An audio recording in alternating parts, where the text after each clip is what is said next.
It's McEisencraft, folks. We've got a brand new product, and we think you're going to like taking a look at it.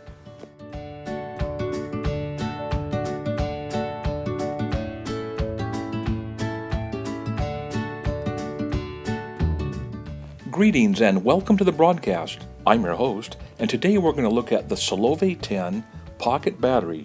It's rechargeable. It has multiple USB ports that come out at various voltages.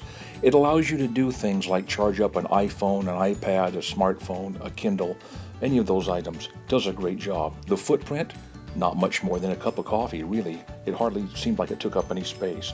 When you, on the operational side here, just briefly, on the far left is a micro USB port used to charge it, and the USB ports are just normal. They have a normal stick and normal tension to them. Now, one of the things that does not come with is what we call pass-through charging. That means if while you're charging up the Solove 10, you're not able to stick your item in, like top off a cell phone, something like that.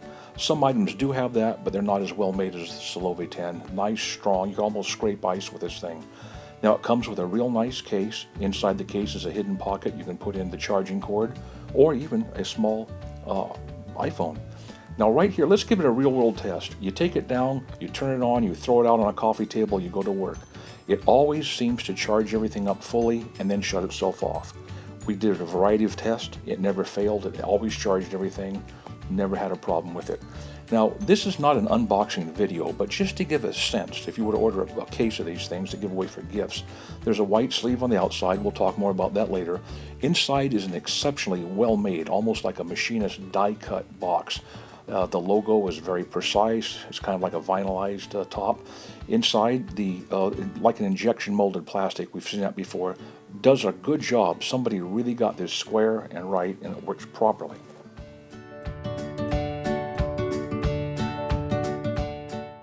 Well, we can only talk about operational use and fit and finish so much, but then we have to come up to some of the more tangible things. Solove 10, it comes with a charging cord, and I'd like you to take a look at this charging cord. Pull it out of here. On the left-hand side, you're going to see two very pronounced ridges. Let me just hold this up here for you, get it on the left side. These ridges on the left are way, way more pronounced. Right there it is, right here. See those two tongs and those ridges on the charging cord? This cord right here is from, we will not name the name of this company that makes a lot of cell phones, has virtually no ridges. It slips in and slips out very easily. The Solove 10, on the other hand, whether it's by design, proprietary or not, almost has a snap when it goes inside and anchors itself firmly. Let's take one more look at it. You can see this here. Also, look how it looks almost like an apple, but the white part with the green plastic. Real good design work. But this really anchors it. If you were to charge something in some luggage and someone were to throw it around in or an airline or something, it probably would not dislodge. So kudos there to Solove. Let's go ahead and talk about some operational characteristics. On the left, we know there's a micro USB port, and just to the right of the LED readout is a 1 amp USB port. Now the one on the right is twice as strong. It's 2.1 amps. This will actually charge several devices during our test just as fast as a wall socket. It was very impressive. As you look a little deeper, the overall looks good. Now there's some concern about maybe too much lint, getting pocket lint getting in the USB ports from this thing. There's no more pocket lint in here than anybody else has in their USB port. I don't believe that's a concern with this quiet cloth type of material that they have.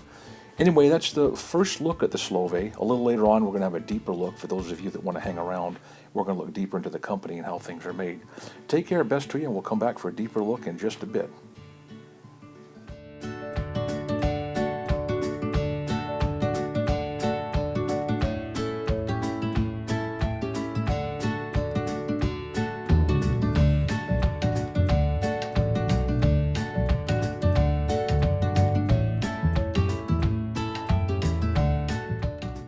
Okay, folks, thanks for hanging around. We're going to go ahead and take a much deeper look at part 2. This is kind of a warts and all where we go deep into the company, find out what's going on a little bit. Again, just briefly, nice little unit here. We've got everything ready for part 2. We're going to talk about things that are included in the box, a little bit about the company, a little about its location. We're not going to get into human rights abuses or anything like that. We're here basically just to look at the unit. It is made in the notorious Shenzhen province, apparently, but we'll worry about that later. Let's get ready and take some of the paperwork out and let you review it.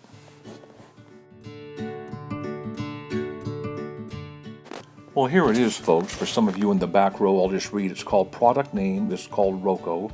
The model is the Solove-A9. The capacity is 10,000 milliamps. It's a lithium polymer, not a lithium ion battery. Talks a little bit about a few things. And then second from the bottom says lifespan 500 times. I think they mean 500 recharge cycles. And then uses another language called lifespan. I don't know why they would interpret just one line. Kind of gives pause to think there. Anyway, we go over here. The products are authorized and supervised by MECOM.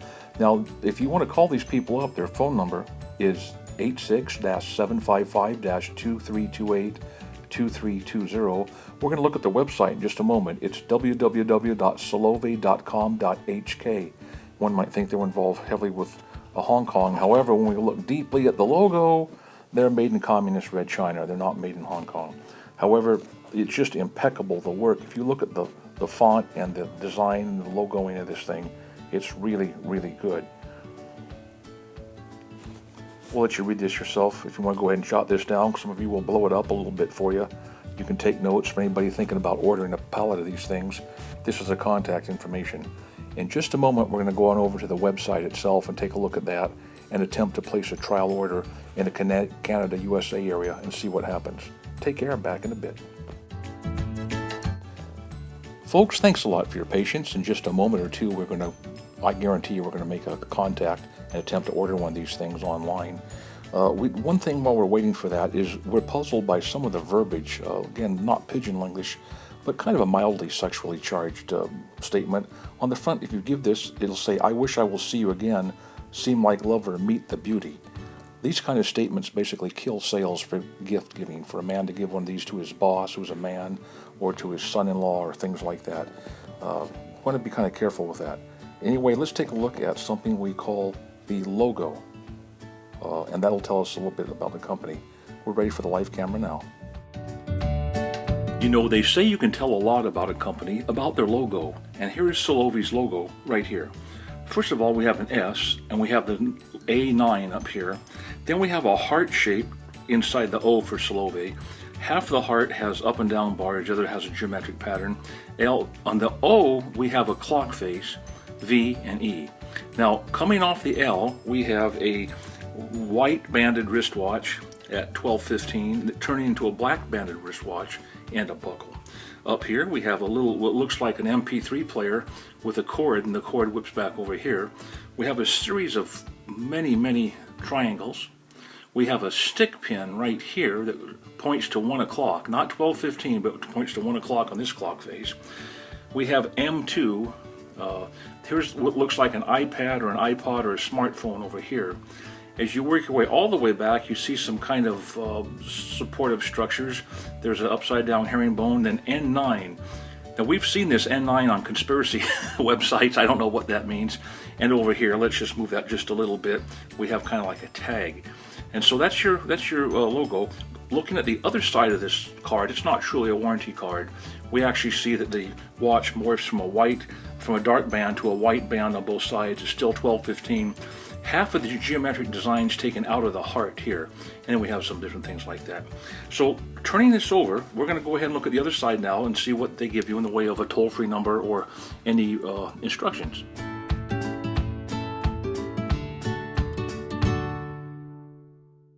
Okay, back on number 2 of the card that has a logo on it.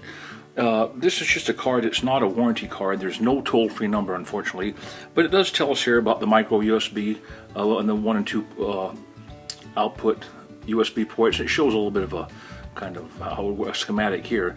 Now, it says here, when Roco power charge mobile devices, connect your mobile digital device to the output interface, then digital lights flashing on the display of the power, it indicate the power bank which begin to work.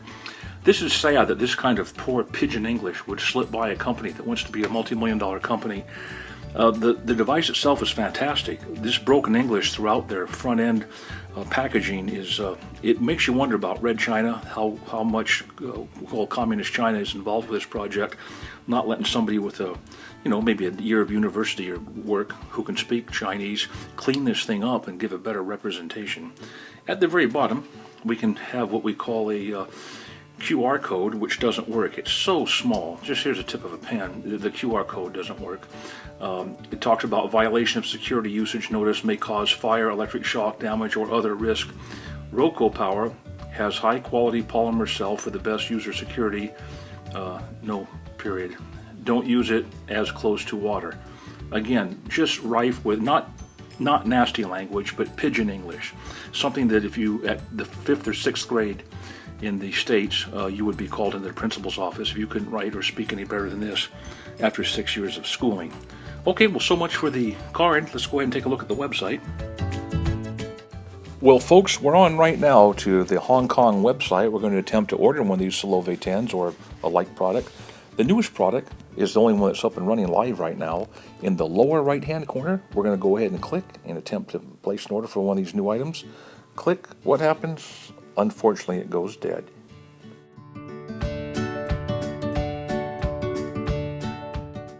Well, that's too bad. Maybe the site's just not up and running. Earlier, we talked about could there be possible workers' rights abuses.